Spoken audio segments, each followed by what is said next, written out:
Let's podcast alongside Joe Giglio. I'm Joe Ovias, Eford Studios, downtown Raleigh. Thanks to Empire Properties. And thanks to Copiers Plus for sponsoring Ovias and Giglio. Check them out online at copiers-plus.com. Print management, document management, these are things that you can outsource. There are things that you and I, as a small business, as a couple of small business owners, there are certain things that you and I know we can handle. But there are some other things, as we're finding out, we got to outsource. Print management. Sometimes you just have to ask for help. Right. And you got to ask experts. And that's what Copiers Plus can do for you. Local, you're talking to people. They're here. Check them out online at copiers-plus.com. I feel like we're still in the afterglow of Duke's win over Clemson. I was going to say, speaking of asking for help, Dabo, buddy, Sweeney, it's not that hard, man. So we'll get to that because I don't want to make this nationally. It is about Clemson and Dabo and where things are with that program. But what I think is great is that nobody really thinks about Duke football, but primetime, Monday night, you got somebody incredibly likable like Riley Leonard. You know, you probably don't feel like this because you're not like one of these hardcore hipster music guys who like, I saw that band I saw them at the Cat's Cradle before they broke big. I feel like that when it comes to Riley Leonard. We saw what Riley Leonard was capable of last year because it's Duke football and they went 9-4. It was more about, wow, Mike Elko did a great job. Yeah. Well, the reason why Mike Elko did a great job is because they got this dude in Riley Leonard who's kind of under the radar compared to the shinier objects in the ACC, Drake May, Jordan Travis being it. But on Monday night, and that 44-yard play, and when we talked to him at ACC kickoff, how likable is that kid, man? I say kid, but how likable is that guy, man? He gave my favorite answer from the kickoff when I said, how many different teams tried to get you in NIL? And he said, nobody asked twice. Love that answer. Love that answer. Everybody asked once, man. And I was worried about that last year for Duke. Well, Sam Hartman and Devin Leary, I said, hey, you guys are focused on the wrong person here. Man. Drake May, all the attention on Drake May. It would have been really easy for Riley Leonard to take money from Auburn or Georgia or anyone else and go play somewhere else last year. Says a lot about what he's done with Mike Elko, the relationship that he has with Duke and Kevin Johns, because I told you, man, coaching when you see it. Yeah. And that team was fired up to play. That team was fired up to make a point that 9-4 was not, some sort of one-off last year. That it wasn't just, we beat Temple. No, man. They just beat Clemson. They just beat the kings of the ACC. So when Brownlow pointed this out, when Duke social media is on it, they don't miss. Right. Duke Athletics rarely misses on social media. They're kind of like the Carolina Hurricanes of the ACC when it comes to flexing on people. So they had a little graphic about how they shut out Clemson in the second half. And if it wasn't for that muff punt, man, they shut them out pretty much the whole game. Pretty much the whole game. And they put this graphic and the caption was, must have been that long walk at halftime. I'm like, so good. So Riley Leonard gets caught up on the ACC network because he basically was talking about how he had something that was due that night, but they just beat Clemson and there's no way it was going to get turned in on time. So Duke, the actual university, put out a response to what Riley Leonard had said after the game. Professor Taylor, if you're seeing this, please let me turn in my homework late because it's due tonight. I think at 12, so it may already be 12. Hey, Riley, great game last night, man. It was so exciting. Congratulations to you and all your teammates. But, Wesley Williams and the other linemen who were in the class, they said they prepared ahead and did it ahead of time, so why didn't the quarterback? So no way, man. No extension. There you go. I don't believe him, by the way. I think he got an extension. You believe in that? I'm not going to denigrate Duke right now. I'm just going to tell you that I got two examples for you. I'm going to take out one other person's names because they're not my child. Sure. A student at NC State was given an online class, a freshman who just enrolled. I don't know if you know about this. I don't. They give them all of their assignments in the beginning of this semester. Okay. So once you knock those assignments out, those are your 3 credits. Okay. My son James is at ECU. He's enrolled full 15 credits this year. Sure.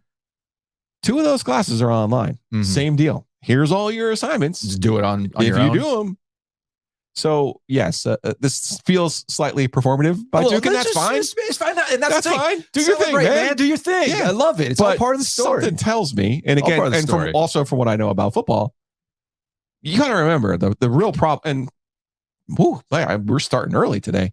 The real problem with football and the way that they treat football players, the student athletes, is they isolate them from the rest of campus. They put them in their fancy centers. They give them all tutors, even though a lot of them don't need tutors. Wow. I did not intend for you to go full. Here we are. Actually, here we are. I mean, you are reply guy now. Are you in the Duke mentions? By the way, actually, Duke University. Let me explain what's really going on here. But it's the whole complex. They isolate football players. They make them practice in the morning. Most of them practice in the morning. They're not really on campus integrating with other players. Notice Professor Taylor. Do you have a first name, dude? What are you, Dion?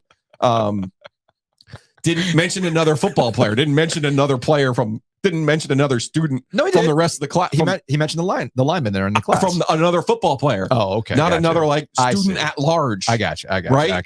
Because they isolate these players and they don't really truly give them the true college experience, which is part of the industrial complex with this stuff. You're going to college, in theory, if all of this bullshit that Jim Phillips and Boo Corrigan and Bubba Cunningham and Nina King and Kevin White, if all of this crap that they say is real about the opportunity of the student athletes, they'd let them go to class. They'd let them pick their majors. They'd let them actually go and intermingle with other people so that maybe when you graduate from Duke, you're like, hey, do you know who I took a poli-sci class with? Adam Silver. It was awesome. Now he invests in my project on the side. Now I have a chance to do something with my life. Sorry, Riley Leonard. I'm sure you go to class. I'm sure you're just like Drake May and you showed up the day after you hit the big shot and you did all those things. But that's the real problem, Luke. That's the real problem with how they've set up college sports now. They don't give the actual athletes a chance to be students. Joe, it was just a fun tweet. It's just a fun tweet. But you know what? I'm going to give this one to you. You know why? Because in a couple of weeks, I'm about to do the same thing with the Star Wars limited series, Ahsoka. All right, let's get over to Clemson and their side of things. You actually had put this out on Yellow Pad on social media. I think you wrote about this on Saturday Road. I did. As well. I like how you put it. Just add water. Add those transfers. You see what happens. Florida State. Obviously, it's not that easy. It's not, and that's the key thing here that I didn't look like it for Florida State.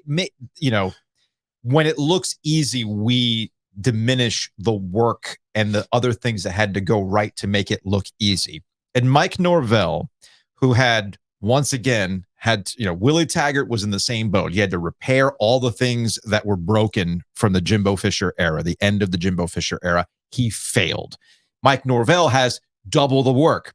Not only do you have to correct the mistakes of the end of the Jimbo Fisher era, you also have to resuscitate this thing from how bad it got under Willie Taggart. And he went about it two ways. One, you got to recruit like hell.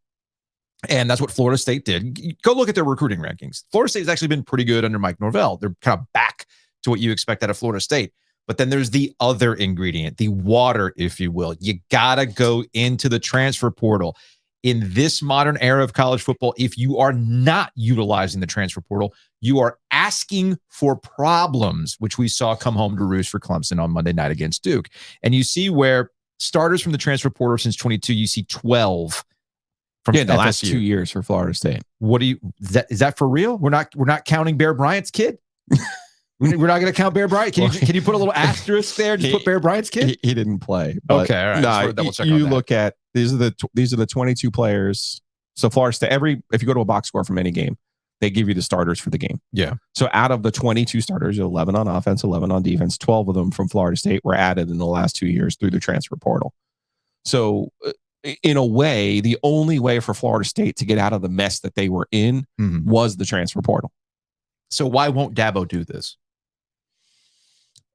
To do this, you have to admit at some point you were wrong in the players that you recruited out of high school. And I won't use their names again. Or supplement. Because that's the other thing too. But if you look at if you know you have gaps, because it's, again, Florida State is a mix. If you know you have gaps, why would you not augment what you have through the transfer portal? It's not like Florida State didn't recruit receivers, though. True. Do you see what I'm saying? I got you. I get what you're saying. So at that point, you have to say, I missed on this guy. Mm-hmm. And Dabo's thing, and rightfully, it has worked. And we shouldn't denigrate loyalty as a fault. No. Right? But it can trip you up. Particularly in college football, where, again, it's supposed to be about their opportunity and their education and their chances of doing something with their life when football's over. Yeah. Because, not that many of them are going to play in the NFL. Or if you look at the conversation I had with Jalen Samuels on Law of the Wolf, maybe you play for 4 years in the NFL. You're 27 years old. You're like, okay, now what am I going to do with the rest of my life? Mm-hmm. Right? Those are hard conversations to have. And those are the chances that you're trying to set people up for. So I get the loyalty part for Dabo, but I also get looking, you have to make hard choices. And I actually want to give Dave Doran credit here, because this is one thing he's done a really good job of, and he's done it consistently for his 10 years. He evaluates the players on his team, and then he has honest conversations with them. And he says to them, I don't think you're going to play next year. If I can help you go somewhere else and play, and I totally get that you want to play, because that's what players want. They want to play, right? You know what I mean? So I want to give him credit for that. And I think what Dabo's doing is like what Dave is doing, but he's not being honest to himself. Mm-hmm. Like, you have to look at those receivers and go, they're not going to help us win at the level that we need to win at. Mm-hmm. The same conversation was DJ Uiagalelei. Mm-hmm. It was fairly obvious to everyone. He's not Deshaun Watson. He's not Trevor Lawrence. But it's also fairly obvious that Cade Klubnik coming up behind him isn't that guy either. I don't know. He obviously... Well, okay, that gets to the other part, but he obviously gave Uiagalelei more of a chance. He did. And I think Klubnik, I thought he was flustered. I thought he played poorly against Duke. But this is the inconsistency with Dabo, as I bring up. But to finish the point, you have to have an honest conversation, and you have to be honest with yourself and what your standard is. But he's done that. Why did he stop? I just brought up, bring up DJU and I bring up Cade Klubnik. We know, and there are examples where the difference at quarterback was the difference between having a great season and a national championship season. So why has Dabo stopped? Why has he been inconsistent with, this is not to the standard that we have here at Clemson, so I'm going to have an honest conversation with my guy and put the guy in that I think is a better chance of winning? Why is he not having those conversations now? This is where we get, just as you hate assigning wins at the NFL to quarterbacks. Yeah. We do oversimplify the quarterback position and how much success it translates to at the college level. So there's two different standards. There's Clemson's standard, which is trying to win the national title. Mm-hmm. In the years that they won the national title, they had T. Higgins, they had Justin Ross, they had Travis Etienne, they had playmakers, they had guys who were difference makers, not just that. They had both a generational quarterback and guys who popped and made plays. Right now, they don't have guys who pop and make plays. They don't have a generational quarterback. And quite frankly, on defense right now, they don't have the recent standard that they've had on defense either. So it's kind of like this whole mess where to finish the point about being honest about what you have, this is the mixtape. This is the instant reaction. This is the NFL coach's introductory press conference. You know it when you see it. You know it when you hear it. Keon Coleman coming to Florida State and popping the way that he did against LSU, you're going, you got a guy. Yeah. I mean, that's $500,000 or that's $1 million or whatever the hell they spent on that guy to come from Michigan State. They spent it wisely. That was smart stuff.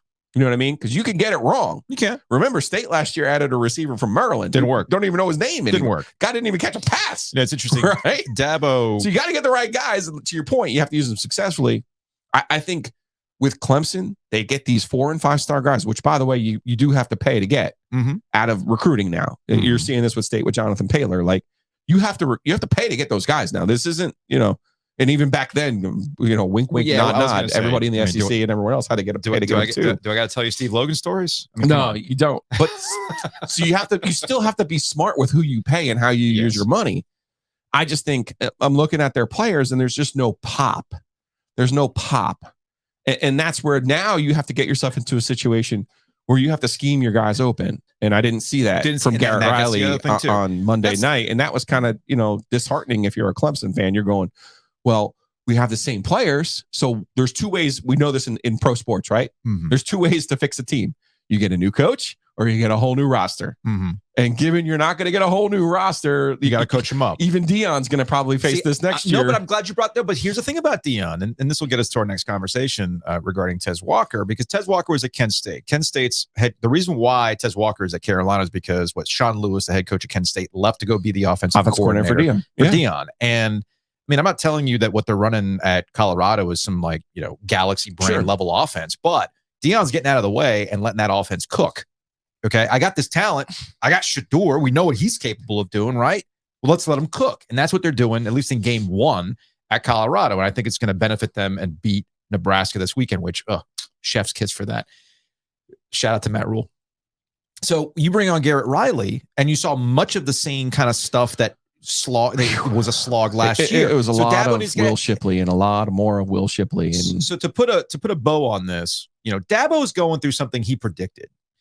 Getting to the national championship is not as hard as maintaining. This is something that I used to have conversations with, a little behind the scenes stuff. When we did radio, and you do radio for a long time, there's always the build. You have the success. You end up being number 1 in the ratings, XYZ. Sometimes you might even win an award. Cool.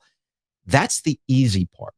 Sure. It's maintaining what you've done that is the hard part, and you have to adapt in order to maintain, which gets us to Dabo, because every college football program, and these guys love the build, by the way. They love the build. They love the build. I remember going to see Steve Spurrier when he took the Washington Redskins job. Oh man, I went up there and I saw him because he had an unbelievable relationship with Colton Tudor, and I would, I even went up there and he was like looking at me, and my wife Jessica was with me, and he was like looking at us. He's like, "What are you two doing here?" And I was like, "Hey, I'm from the News and Observer in Raleigh," and I was like, I have a great relationship with Colton Tudor. He's like, "Tudor," he's like, now he's talking to me like the whole time. And I'm sitting here thinking to myself, I'm like, what are you doing here? Like, because he's saying to me, what are you doing here? I'm like, what are you doing here? Golfing.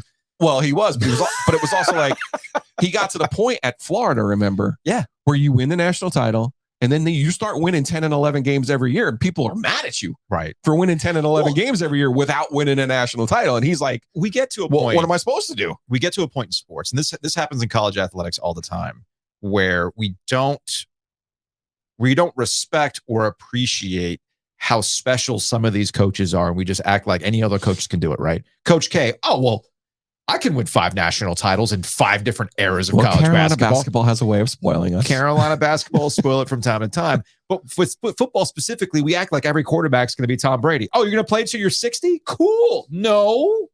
Russ, buddy, which we'll talk about a little bit later. It's going to drop off before you know it, man. And then Nick, I'm buying Russ low this year, by the way. Oh, dude, we'll get into that a little bit later with Brooke Pryor. We all think they're all going to be Nick Saban. No, man. Yeah. There's one Nick Saban. One. So we act as though... Who left LSU for that reason, by the way. Yes. And went to Miami because he's like, hey, man, I just won this thing. How am I supposed to keep it going, right? Yeah. But if you're going to keep at it, if you're not going to leave for the NFL, if you're not going to leave for another job, you have to adapt. And that's why Nick Saban, to me, is always going to be head and shoulders above the rest of all these coaches. Hey, look, every college football program has had this. Alabama was chasing it after Bear Bryant. How long I'm talking top level. Yes. Georgia, how long they've been chasing it before 30 years. Right? 30 years. Now they're looking at maybe a three-peat. But then again, what happens to programs like that after a while? They'll drop back down. Florida State is in the same boat. They've been chasing it. Miami, they've been chasing it. Clemson, you were chasing it, for heaven's sake. And you finally got it back with Dabo, and now you find yourself in this spot. All of our college football conversations brought to you by Wings Over. Check them out. Wings Over Raleigh, Wings Over Chapel Hill, Wings Over Greenville. I'm hitting Wings Over on Saturday to watch some football outside with my neighbor Rick. That sweet chili, I had it when we brought wings to the N&O. That was serious business. That was a big winner. That was a big winner. Lemon pepper was low-key good wings, too. Awesome. The tots are awesome. The waffle fries are awesome. Mm-hmm. He's got parking. Like, seriously, what else do you want in this world? Wingsover.com. Go check them out. Order those wings. Get yourself set, because football season equals wings. You equals baller. Wings Over equals success. Love it. Speaking of college football, we got Notre Dame coming to town to take on NC State. Sam Hartman, transfer. He gets to Notre Dame. That's supposed to be the difference maker. Sam Hartman's given NC State the business. State beat Sam Hartman last year in Raleigh. You're like, oh, he's gone. No, he's back.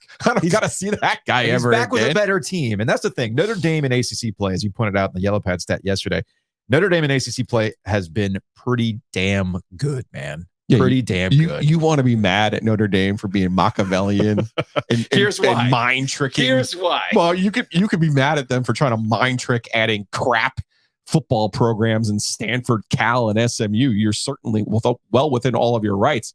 But the real reason to be mad at Notre Dame is they keep kicking everyone's ass in the ACC. Like, somebody stand up to these jabronis. Anybody, please. I'm going to be really mad. I am going to be really mad if they come to Durham and Duke does not play like they did against Clemson, against Notre Dame. I am going to be pissed at Mike Elko if they don't play with that same fire against Notre Dame. Would this explain why Robert Anae, the offensive coordinator for NC State, wasn't really in the mood to answer questions yesterday? Shout out to JC over at Wolfpack Central. He's got the task this week is formative. It's in front of us, and we are in a race. So the time I'm speaking here is time taken away from evaluation and planning. So we're in a race, not just me, not just our player, but you all as well.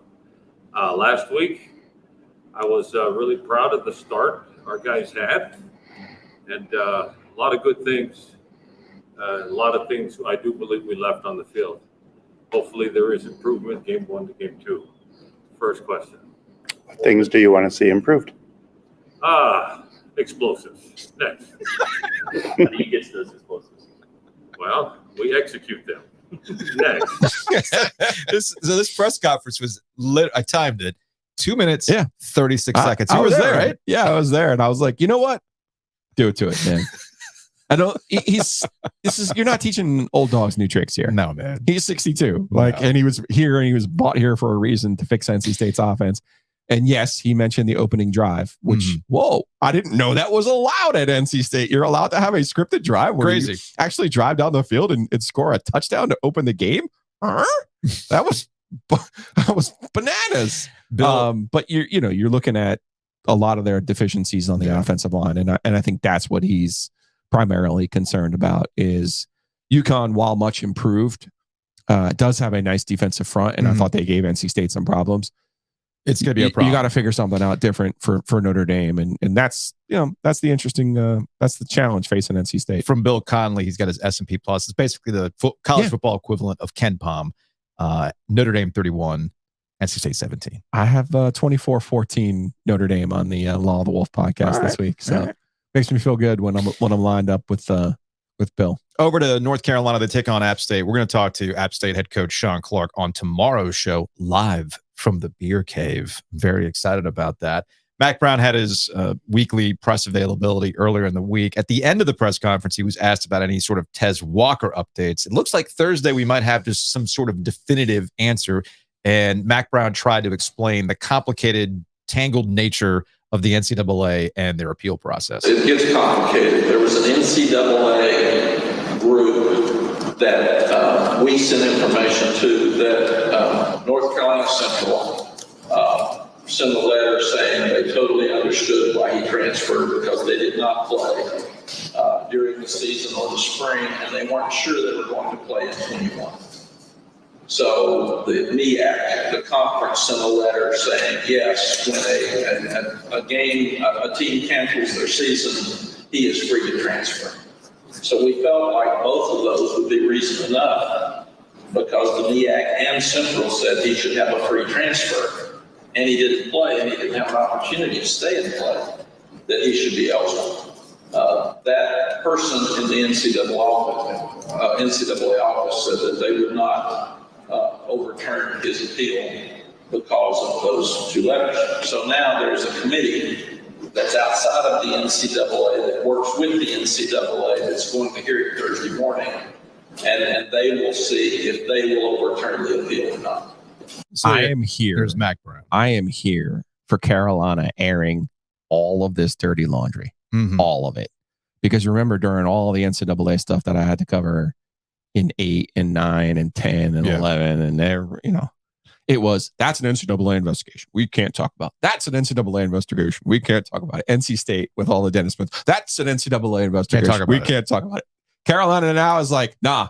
Here's what we did. Here's what we're doing. Here's how stupid the NCAA is. Two thoughts. So you know what? I love it. And you got Drake May wearing his jersey in the press conference. You got Eric Church on the sideline. They've turned this thing into the thing that Carolina does better than anybody else anywhere on this planet, and that is a PR campaign. And you're like, just to go back to yesterday, and I'm not saying it's you, but why do you need Carolina's help for anything? I don't know. You can't trust Carolina. Just make friends.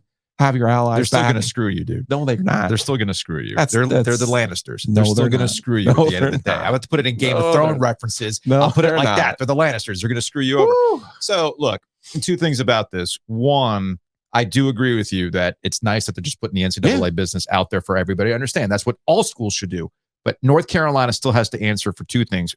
One, the first one is he transferred before they put the rule in place. I'm not hearing that enough. Why?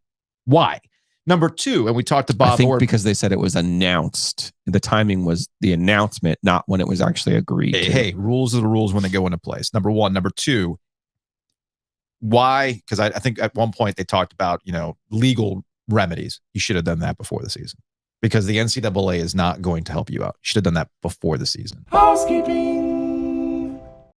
Speaking of North Carolina, App State, North Carolina, and Chapel Hill, that is sold out on Saturday. That's a 5:15 kickoff. But limited tickets are available for the next home game against Minnesota. I know you're very happy about this home schedule for UNC. So limited tickets available for that. For future games, you can visit goheels.com/tickets or visit SeatGeek, the official secondary ticket marketplace of Carolina Athletics. So we've got UNC tickets to give away as the season goes on. They got a great home schedule. App State, Minnesota, Syracuse, Miami, Virginia. These are Duke. These are all games Carolina fans care about. And then I like to say, you're going to play 1 AA team. Mm-hmm. They play Campbell. Oh, there's plenty of Campbell fans who want to go over and see them play Campbell. This without having that Notre Dame, without having Clemson, without even having State. You look at this home schedule, and they're all interesting games. Very excited about that. Very excited about my hometown realtor. Check them out. myhtr.com. Hometown Realty has agents all across the area. This is not the whole, hey, we'll just give you money straight up and now off you go. No.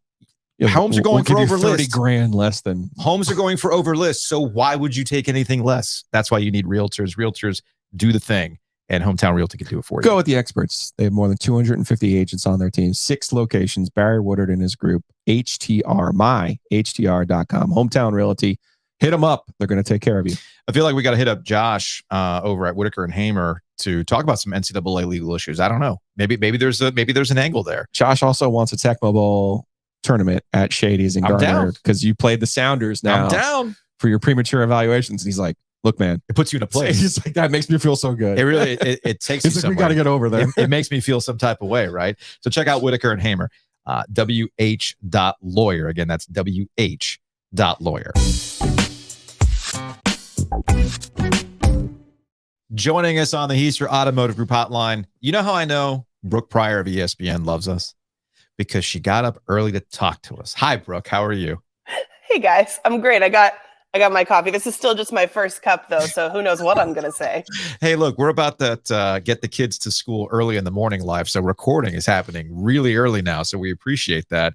I feel like, speaking of early, we've had a lot of early takes on who's not showing up. Like right now with the Carolina Panthers, Brian Burns is doing a hold-in. Not a little late in the game to hold in. It worked for TJ Watt. Meanwhile, you've got Nick Bosa, too, with the San Francisco 49ers. I feel like the Brian Burns, Nick Bosa situation are tied together. Nick Bosa is going to get whatever the contract he's going to get from the 49ers, and the Panthers are going to come in with whatever that percentage is.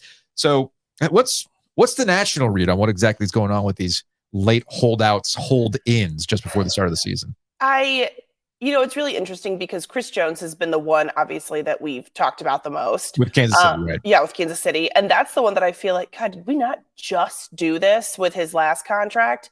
And I think that he's making a massive miscalculation. I think that both sides they're both pretty entrenched in their decisions here or in their stances. It is, to me, the most interesting thing, though, is that while we're focusing on Chris Jones, I get the sense that because we're not talking as much about Nick Bosa and Brian Burns, that those are the ones that are more likely to get resolved. Okay. Tomlin, in his weekly presser, was saying like, look, I fully expect to see Bosa because we just went through this with TJ Watt and it was a very similar situation. The difference was TJ Watt did the Brian Burns route and held in. Granted, he was holding in. He still came to training camp and he was working off to the side. It was also it was like a little post-COVID. So training camp was different. And I wonder how much that factored into it. Like he felt like I'm putting myself in a better position to be at parts of training camp and like have these trainers working with me versus doing it on my own, the Nick Bosa route at this point. But the Steelers, I very vividly remember I had a flat tire in my car, had rolled over a nail, and was in the middle of getting my tire repaired at the sketchiest tire repair shop by the train tracks. And then always by the train tracks. I have never seen anything like it. And then all of a sudden, TJ Watt has a mega deal come through, and I'm like, I gotta go. And like, thankfully, the tire was patched and I sped out of there. Probably got another nail in my tire at that point. But that got done the Thursday before they opened in Buffalo in 2021. And so I think I get the sense that the Bosa contract situation is on the same timeline, that it's going to get done this week, that it's going to get done before Sunday. And him not being at training camp or being around for things, it doesn't matter. You're Nick Bosa. TJ Watt showed up. He had 2 sacks, 5 quarterback hits, and a tackle for loss, and 1 defensive player of the year. But I completely agree that the Brian Burns situation is directly related to Nick Bosa. So I'm sure the Panthers are over here like, look, we will slip you money under the table if you can just get this done so we can get our stuff done because you're holding things up. But the difference to me, though, with the Bosa and TJ Watt is that I get the sense that Bosa is a little bit more stubborn than TJ Watt. Like there was never a doubt in my mind that the TJ Watt stuff was going to get done. Mm-hmm. Nick Bosa and his family, I get the sense, are going to hold firm. I think that TJ Watt at the end was like, I don't care, just get it done. I still think the 49ers are going to get it figured out, but it's, I think, been a little bit more contentious. Yeah, at the risk of pointing out the problem here, Brooke, the Chiefs and the Niners are expected to play in the Super Bowl. They can dick around with their defensive ends. Brian Burns and the Panthers, they do not have time to fiddle and diddle. No. They need him on the field to beat the Falcons on Sunday. And they need to win this game. I'm not saying like it's must win to make the playoffs, but this is a division game. This is one of the teams you're fighting against. You actually have a legitimate chance to win your division. You cannot afford to just be like, oh, okay, cool. We'll wait for Chris Jones, who the Chiefs can obviously win without. Mm-hmm. Oh, we'll wait for the Niners, who the Niners can obviously win without. I do think it's more of like the Steelers situation. Like the Steelers without Watt. It's not good. It wasn't good when he got hurt last year. It was a completely different defense. Mm-hmm. But I think the Panthers are kind of in a no-win situation because because it all ties back to Nick Bosa, you're just kind of stuck. To me, I think the tact that Burns has gone is really interesting, that he decided last minute, it appears, to be like, ooh, actually, I'm out. So I'd love to know what the front office knew, like if this was always the plan or if this took them by surprise too, if he said, look, you've got until this date and then I'm just going to stop practicing. Or if, I think the way sounds about right. Yeah. Let it be in God's hands. And now I'm done waiting for the Lord to give me a paycheck and I'm going to, really double down on this. Brooke Pryor, ESPN, joining us on the Heister Automotive Group hotline. I was doing my sipping of coffee much earlier than you. And I got to the Washington Post and I see Jason La Canfora. The headline is that the Steelers, Brooke, the Steelers are the NFL sleeper team. Are they sleeping?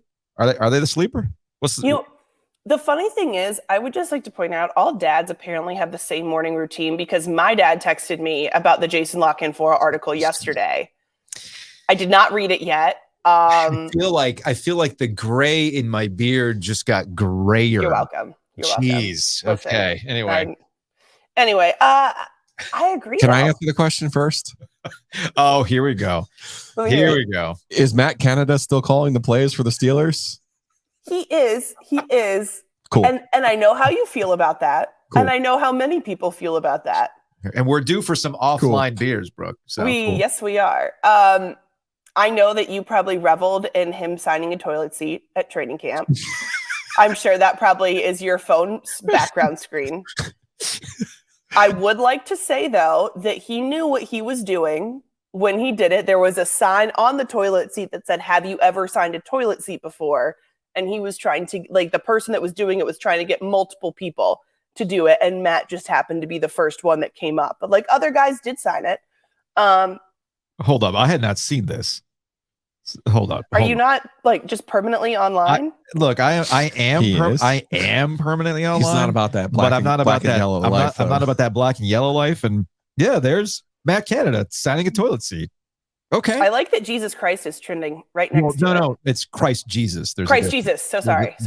I believe that's the white American Christ Jesus. Brian Burns. That is what a selection. What is happening on Twitter? I should probably close Twitter now. All right. There we go. What are you doing over there? Now you should see my TikTok algorithm. Anyway, probably revealing too much. And now you just Googled the toilet seat in Matt Canada. Think about how that's going to affect your For You page. It's totally going to mess up my cat algorithm. Darn it. Sure. And you could get cats in toilets. Who's to say? CBD. Anyway, so back to this. I do think the Steelers are being slept on because they have, I think, one of the most complete rosters in the NFL. Mm-hmm. It's not necessarily a collection of superstars. I think there are 3 or 4 guys, maybe 3 guys that are bona fide superstars. Definitely 2 on defense in TJ Watt and Minkah Fitzpatrick. Kenny Pickett, I think, is a lot better than people think he is, because all we think about with Kenny Pickett, all I think that the general consensus is, man, the Steelers really reached for him in the first round. That was a bad quarterback class. The ceiling is Derek Carr. Look, a Derek Carr ceiling is not the worst thing in the world. He also does not have to be Joe Burrow. He doesn't have to be Patrick Mahomes. He can just be Ken, and that's fine. And he has the playmakers around him. He's Knuff. That's what you're saying. He's Knuff. That's exactly what I'm saying. You're right. I think George Pickens is going to make a jump. I think that this offensive line is significantly better.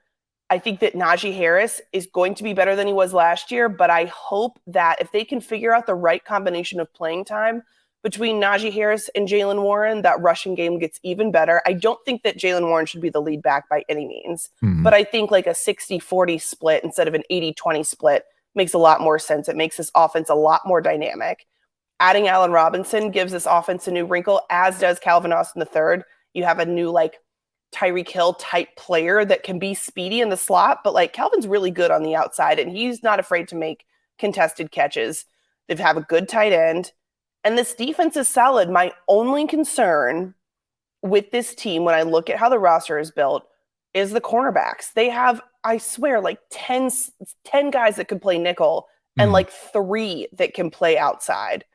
And their starters I feel good about in Levi Wallace and Patrick Peterson. Joey Porter Jr. I think will be good. He is a rookie, though, and he did miss some time with an injury. Their fourth corner is James Pierre, who has been on the wrong side of a lot of highlights. And after that, it kind of drops off, and I think that they're going to really miss Cam Sutton. But I don't know if they're thinking that maybe Shandon Sullivan can kick out. I don't know if they think that Desmond King will be okay on the outside, but I do worry about the corners, especially when you look at the division and a lot of the deep threats that they will be facing. I mean, Jamar Chase has lit them up before. He'll do it again. But this pass rush is really good, and I think kind of will make up for some of the deficiencies in the secondary.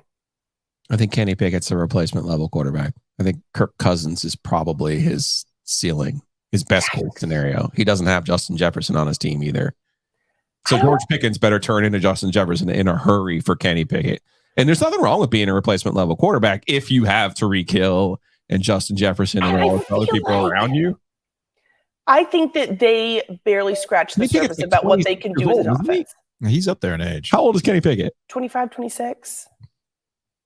This is like, and I hate to be 35. He's like an NFL 35. I hate to be that guy, but like he's not magically going to get better. Yeah. You know what I mean? Like Joe Burrow blew out his knee and then came back and lit the NFL on freaking fire fire, and that's what you need to do to be able to win the Super Bowl. What is Joe Burrow's status now? That's been right with the cap the great mystery of the offseason. And if Kenny can stay healthy, then I'd rather have a guy who can stay healthy than a guy who's on fire.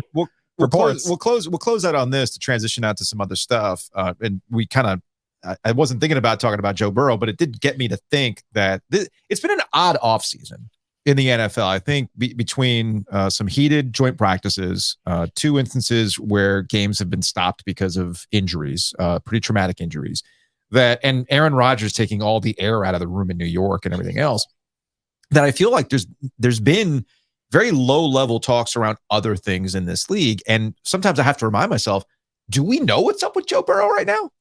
What is the status right now? Yeah, we don't. He's been at practice, I believe. He's been back out there.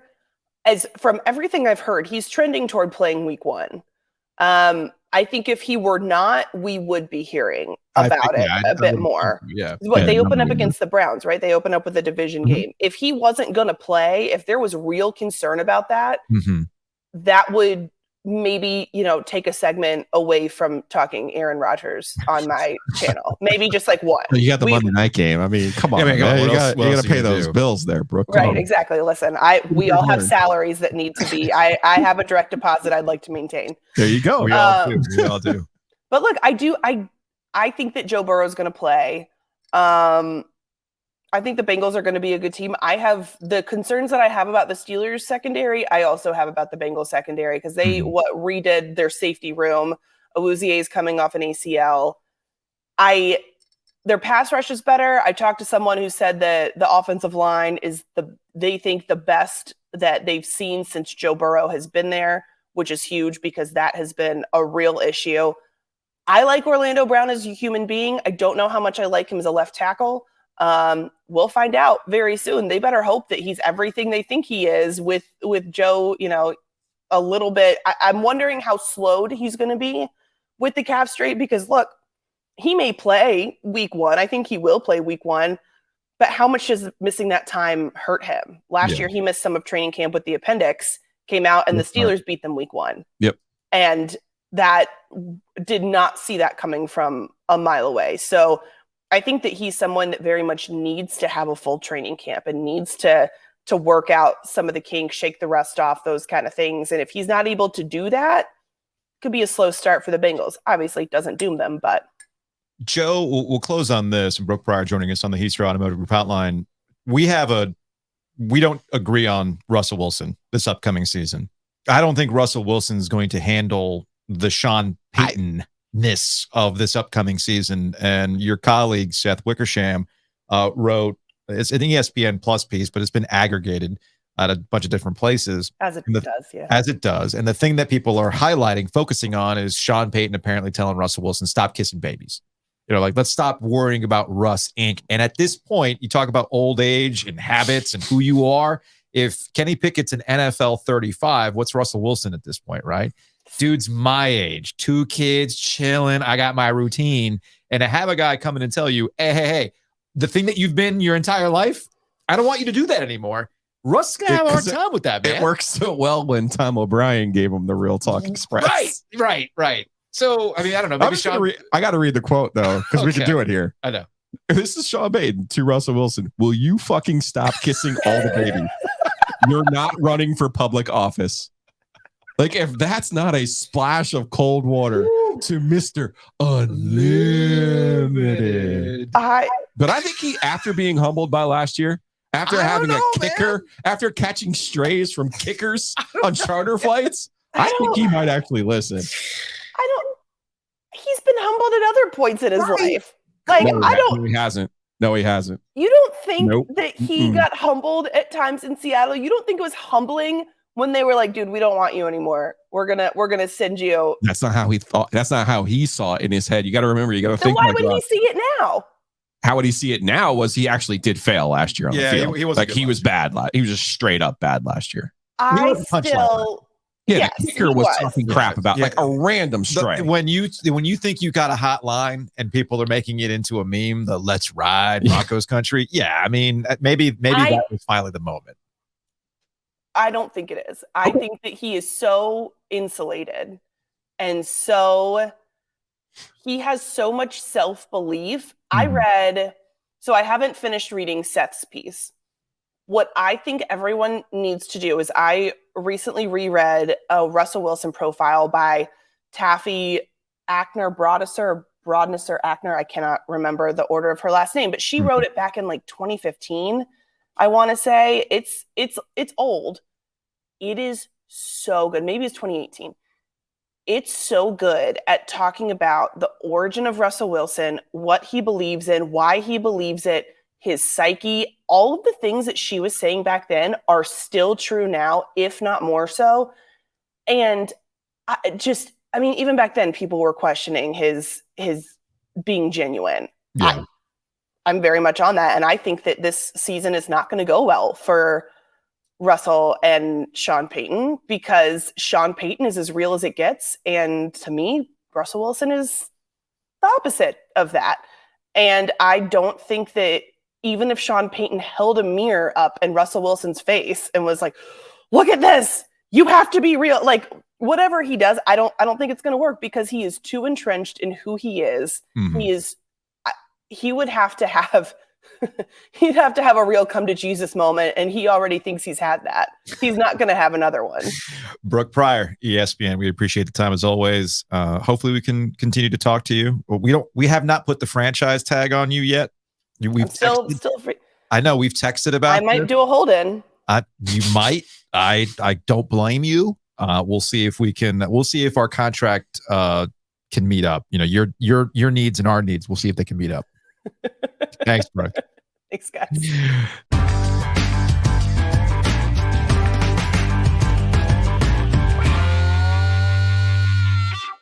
Big thanks to Brooke Pryor for hanging out with us. And big thanks to Matt Davis, InsureGarner.com, TheOGInsurance.com. There are some Matts that we do like. This is true. Not all of them are Canada, but we like Matt, an actual person with State Farm. He was here in studio last week, and he can help you out with your home, car, all that fun stuff. I use State Farm, love State Farm, have stuck with it for over 20 years. And because it's people like Matt Davis that make it easy for you. Yeah, 919-779-8277. It's 919-779-8277. Love the billboard. What if you want to talk to an actual person? Hey, we'll call Matt Davis, his insurance and financial services there over in Garner off of Abersboro Road.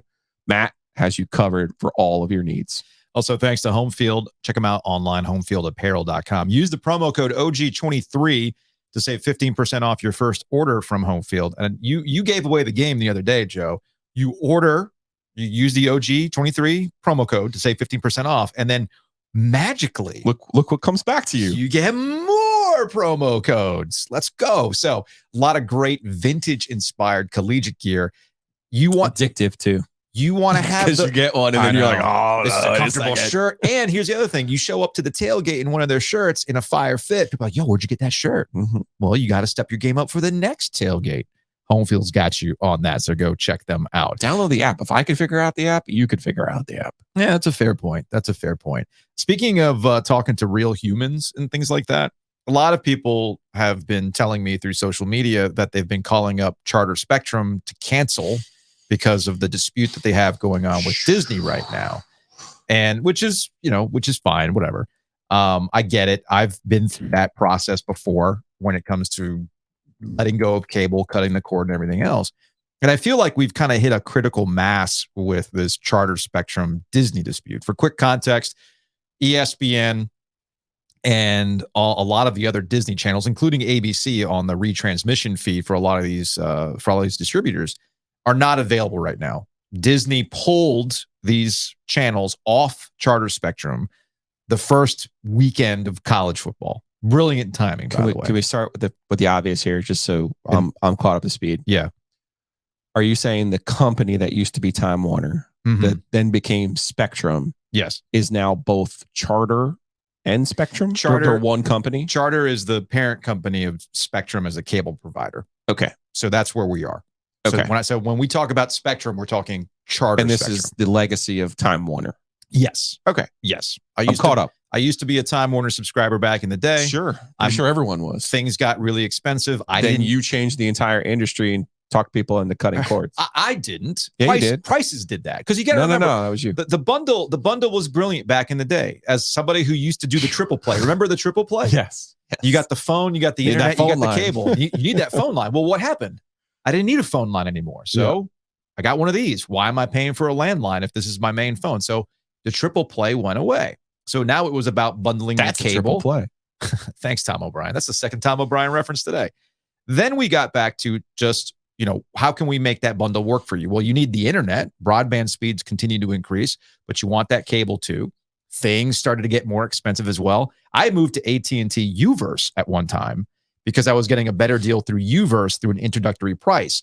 After, doing the negotiation and everything else, two things started to be true. This got really expensive, but the internet's gotten better, and I can now watch these things on streaming services for a hell of a lot cheaper. So I went from like $265 a month on internet and cable. Yeah, that's probably the peak was. Yeah, about $265 a month on internet and cable to using just AT&T fiber internet at gigabit speeds. And I got grandfathered at $70 a month. You're going to make me start doing math, and I don't think I'm going to like the answer. You're not going to like the answer.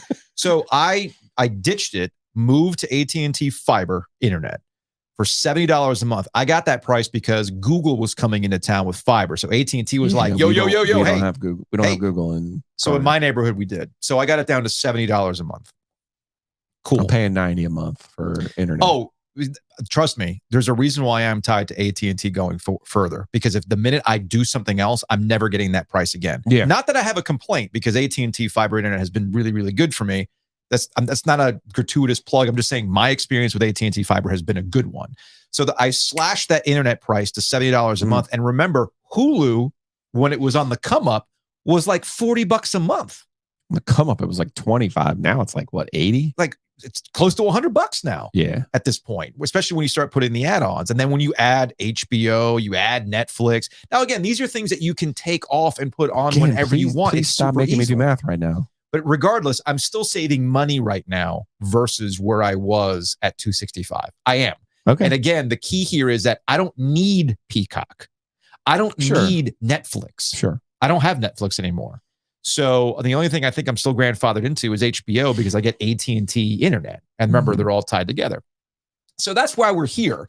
But it's Max, sir. It's sorry, no longer Max. called HBO. I still call it Twitter. Screw them. They killed their own brand. It's still Joe Robbie Stadium to me. So you notice the pattern here. All right, they got rid of the triple play. And then suddenly you find, well, why do I have cable if it's costing me this much money? I have the internet and I can just watch this stuff on the internet. All right, well, there we go. And that's why we're here. So there's been a lot of people that have been kind of angry at my take that, y'all, we're here now. The shift has happened. And the argument to me has been, well, how many times have we seen these carriage disputes? And they always get resolved after a couple of weeks or whatever it is. I said, not when the company itself is straight up telling you they don't make money on this service anymore. If you don't believe me, I finally waited for Ben Thompson's piece. I subscribe to a newsletter called Stratechery. Ben Thompson has been on the forefront of a lot of shifts in consumption. So every time he has a newsletter on these types of things, I read it like the Bible, man. It's crazy. So he recently put out his take on what's going on. And he pulled some slides from an investor call from Charter Spectrum. This is readily available online.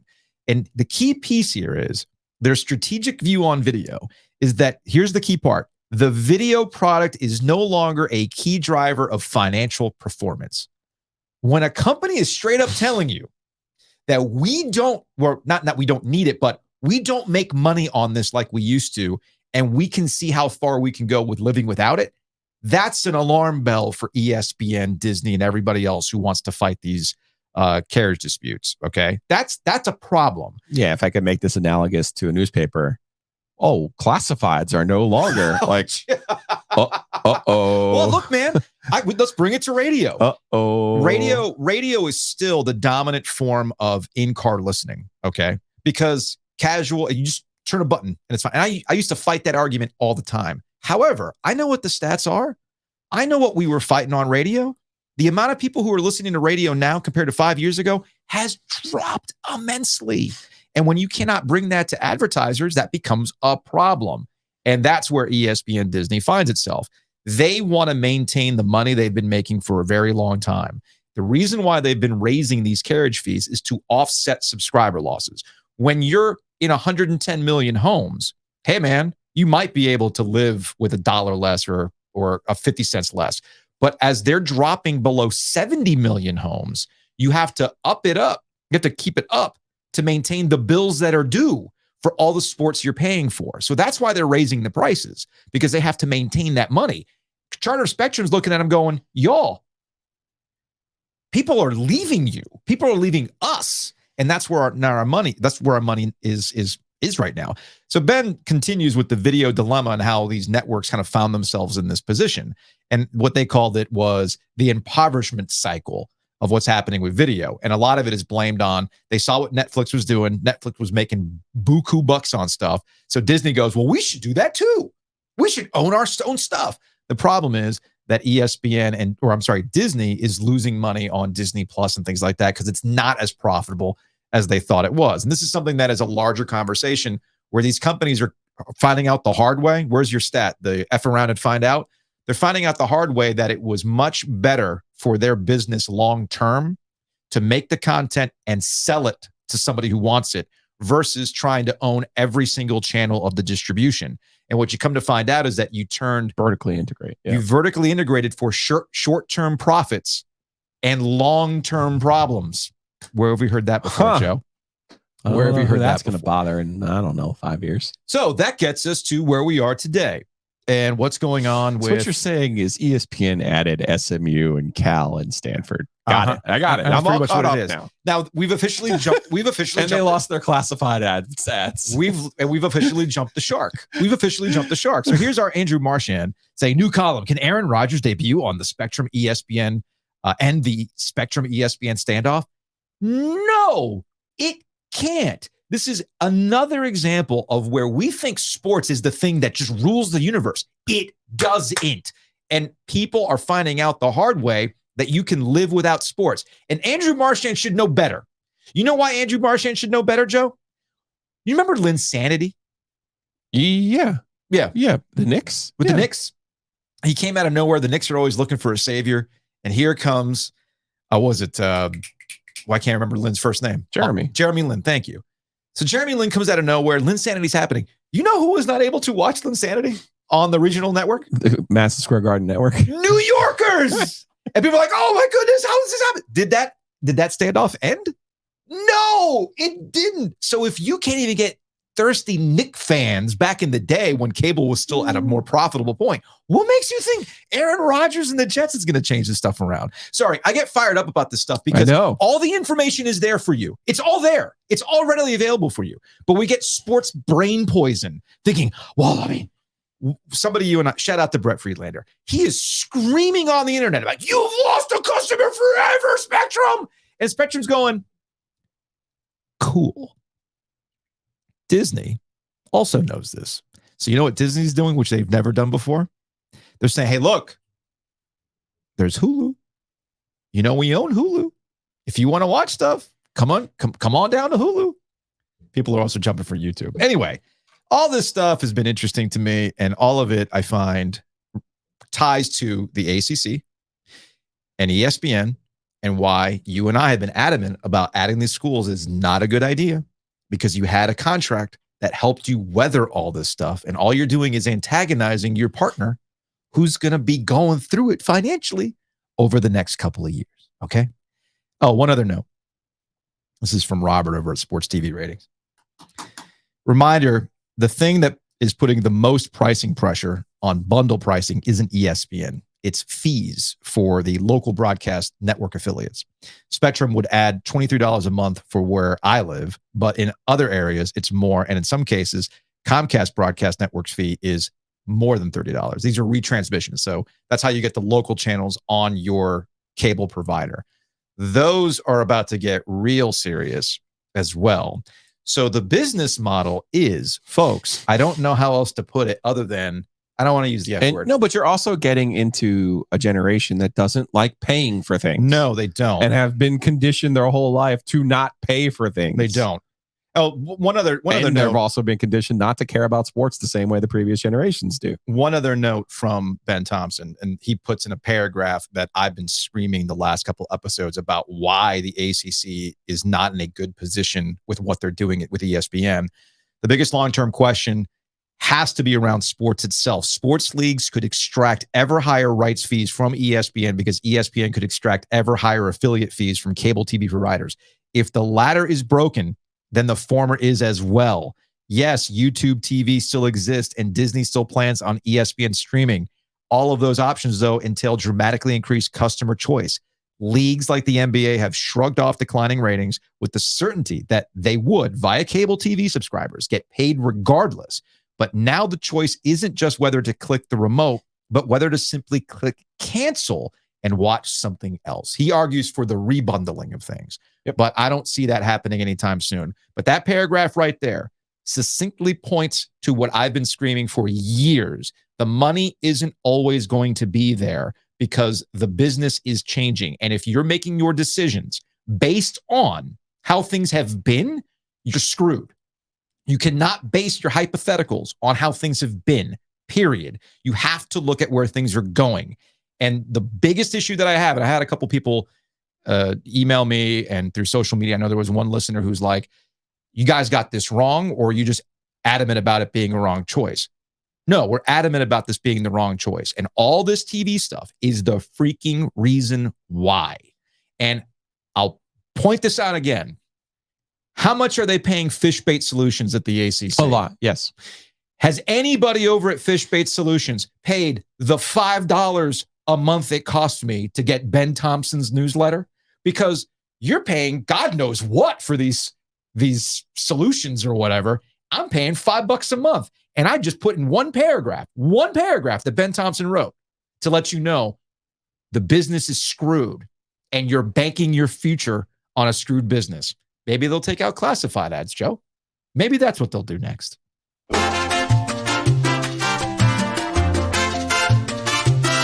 All right, it's time for another round of mixtape, Joe. We've got listener Kirk. Kirk, what's going on, man? How you doing? Doing good. How y'all doing? We're good. So apparently you did not do well on yesterday's mixtape while you were listening, huh? That's right. Neither did I. I don't know where Joe got that one. I barely remember the Ting Tings. Let's be real. Like, I'm sure I had it on an iPod playlist back in the day, but I really don't remember the Ting Tings. Is that still on your, do you still rock with the Ting Tings, Joe? No, it was the lyrics that made me laugh. Okay, fair enough. So here's how it's going to work, Kirk. We've got Stacy, who is a listener. She's working on a sign for us. Graphics House is the name of her place. She's got an incredible Southern accent. She is going to read lyrics. And once she is done reading, I just need you to identify the song. All right? We have one tumbler left. If you get this thing right, the tumbler's yours. So we'll see how you do with that. All right? You ready to go? All right. I'm ready to go. All right, here we go. Here's Stacy. Baby girl, what's happening? You and your ass invited? So gone and get to clapping. Go pop it for a player. Pop, pop for me. Turn around and drop it for a player. Drop, drop for me. I'll rent a beach house in Miami. Wake up with no jammies. Lobster tail for dinner.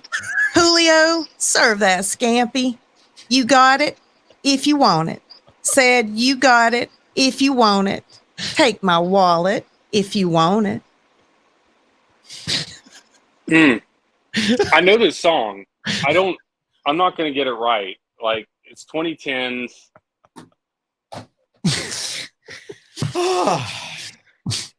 Oh my goodness. Tough. Oh goodness. I need to guess, man. All right. I want to say Bruno Mars, Uptown Funk. I know it isn't. I know it's wrong, but I'm completely stumped. It feels like Young Money 2010 YMCB, but I don't have it. I don't know it. Joe, it's up to you, man. You're really close, man. You're really close. It's not Tumblr worthy, but wings over. We got Ryan Malley actually here in studio. $25 gift card for you for getting Bruno Mars, since Joe loves to say you get the artist. But the name of that song is That's What I Like. That's What I Like. Pop it for a player. Just pop it. You got Go Bruno ahead and drop Mars it for a player. Just drop it. You got Bruno Mars. You and your ass the and jammies body. line it felt like Bruno. So that was yeah. Julio served that scampi. I mean, Kirk. Well, and I thought Not Julio using gets him yesterday, stretched. I'll say that. So I don't know who Julio is, but apparently he's tight with Bruno Mars. Yes, he makes many appearances. He does get the references from time to time. All right, Kirk, appreciate it, man. All right, thanks for having me, y'all.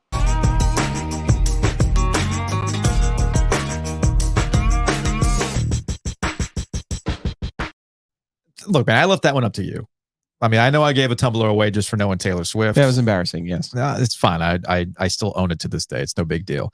If you took that tumbler, which you value very, very highly, that you're not going to give it away on Bruno Mars, just Bruno Mars alone, where do you think Weston would grade that tumbler? 10 out of 10. Okay. Perfect 10. But you know what? You don't know what you don't know. So you got to go down to Oak City Sports Cards and figure out, get the best value for your cards and your memorabilia off of Glenwood Avenue, downtown Raleigh, or check them out online, oakcitycards.com.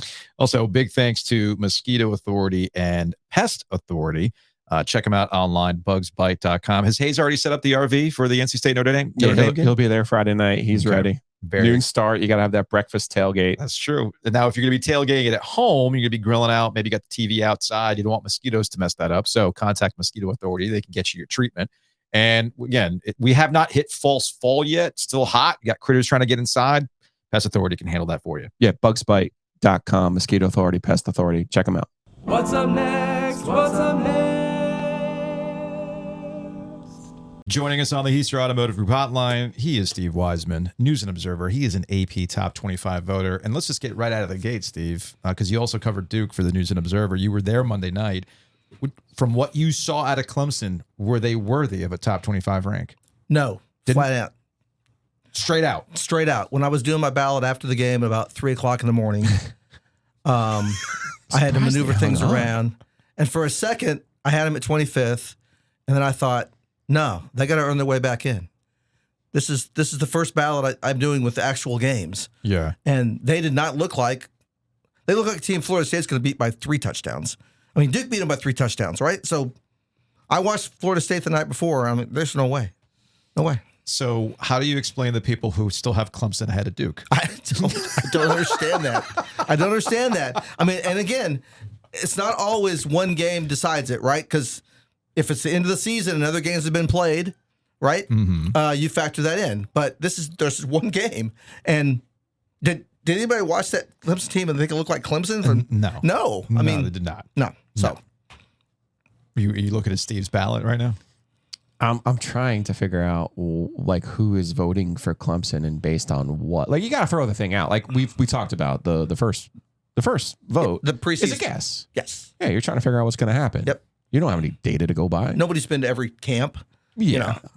but this one, I mean, and there were people who didn't vote for Duke either. Right. Like.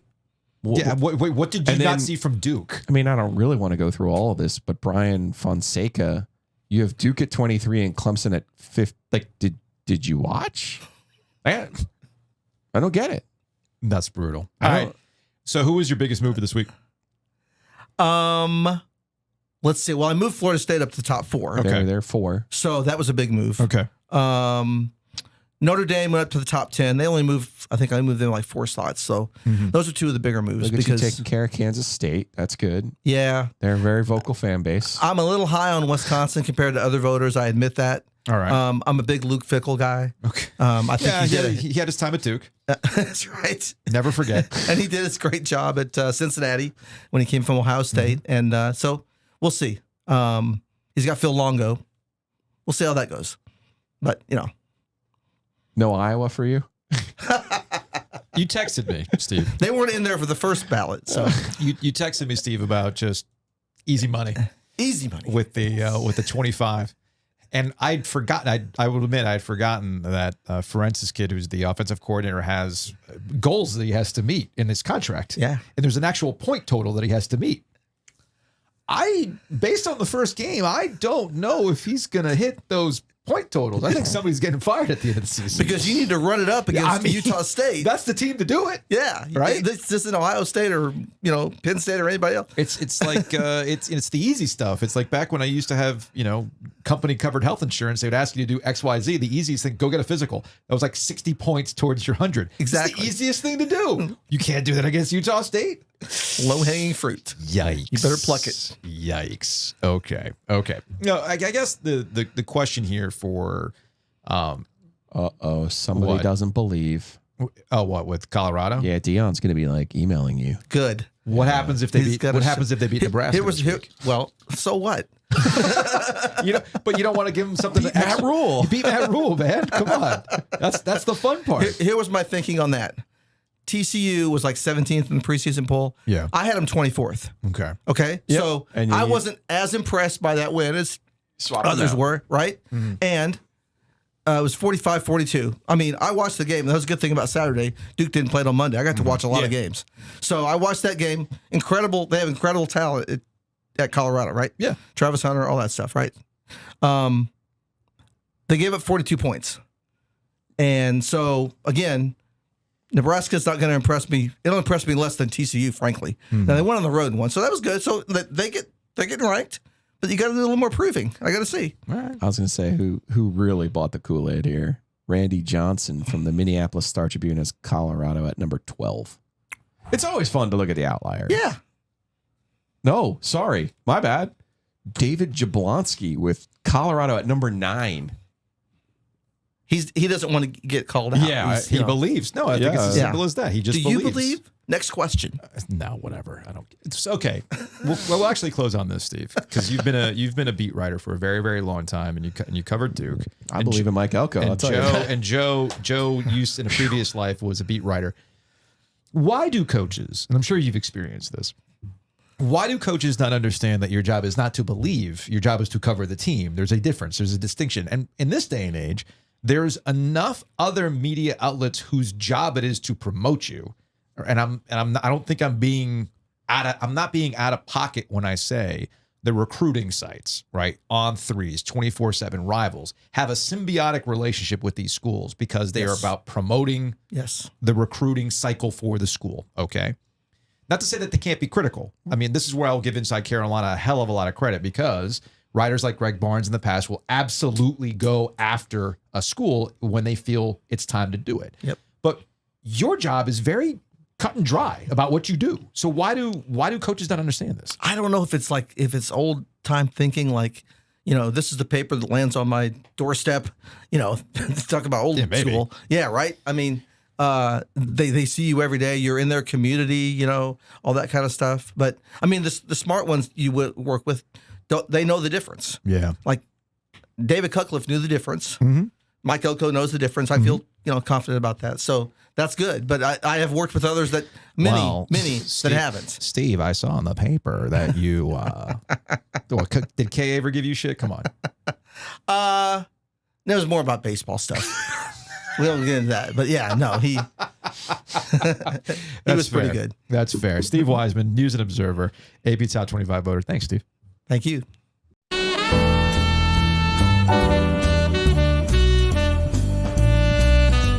I still do not envy being an AP Top 25 voter, even though I know you miss it. It's homework, man. I know you do. It's homework. I hate homework.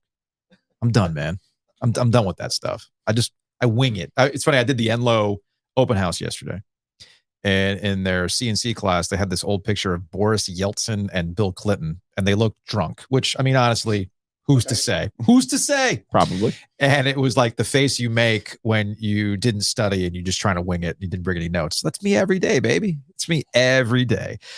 Breeze through. Speaking of doing homework, you don't want to do homework for tailgating. I get that. Sometimes you're like, oh crap, we got to get out there. I didn't have time to grab XYZ. No big deal. Breeze through has what you need on your way to the stadium. And we're going to be doing the show from Breeze Through live 10 o'clock on Thursday for their customer appreciation. $1.76 gas. We're going to be live from the beer cave. It's going to be a fun time. I also don't want to give us too much credit for our social media skills, but our social media swarm has convinced Adam to join the Twitters. Breeze Through now on Twitter. So big shouts to all of our listeners out there for making sure that Breeze Through knows what's up. I love it. I absolutely love it. Thanks to Butcher's Market as well. They've got your tailgate needs in terms of you need the charcoal, you need things to smoke, you need the seasoning, you need the marinades. Most importantly, you need the meats. Just say, go get the steak sandwich, man. Or if you want to be lazy, let's not overcomplicate this. If you want to be lazy, just go ahead and get the steak sandwich. I don't see what the problem is with that either. So big thanks to Butcher's Market for sponsoring Ovia's and Giglio. All right, I think we got time for one Hey Joe question. All right, it's Wednesday, so he's open. Oakwood Pizza Box, oakwoodpizzabox.com. Shout out to Anthony. This comes to my friend LK, P1 listener. Hey Joe, do you guys miss each other when you're not recording? And there's this TikTok. Is that you? Is that young you? That is. I wish it was young me. So let me pull up this TikTok real quick to see what LK is getting at here. And then I'd be like, yo, I miss you. You'd be like, cool. Yeah.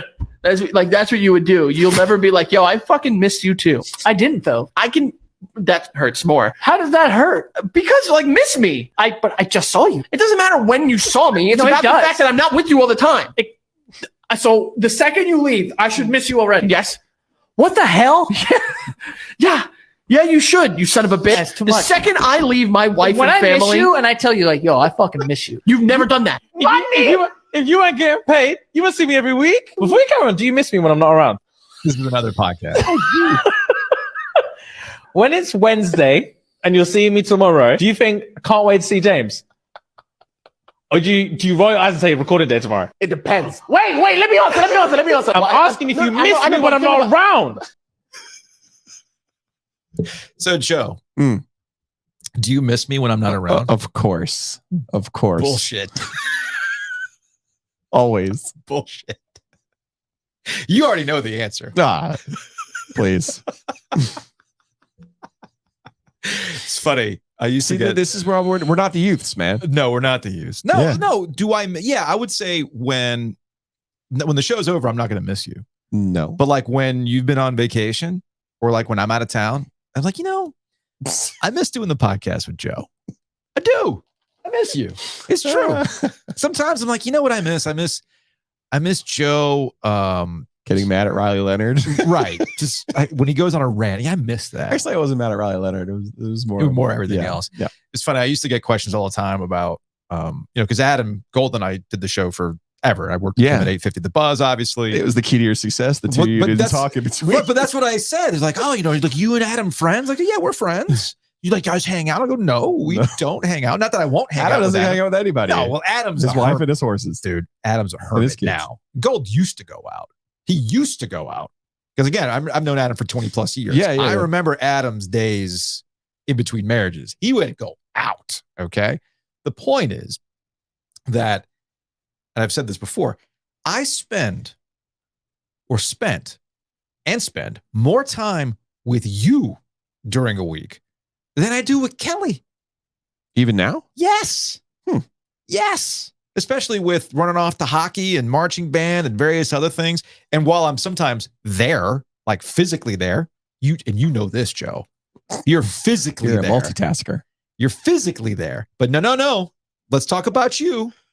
It's a football Saturday. You're physically there. Yeah, I'm watching the game. Jess could be saying whatever. And you're like, yeah, true. sure. Yep. Yeah. Hey, I just bought another air fryer. Cool.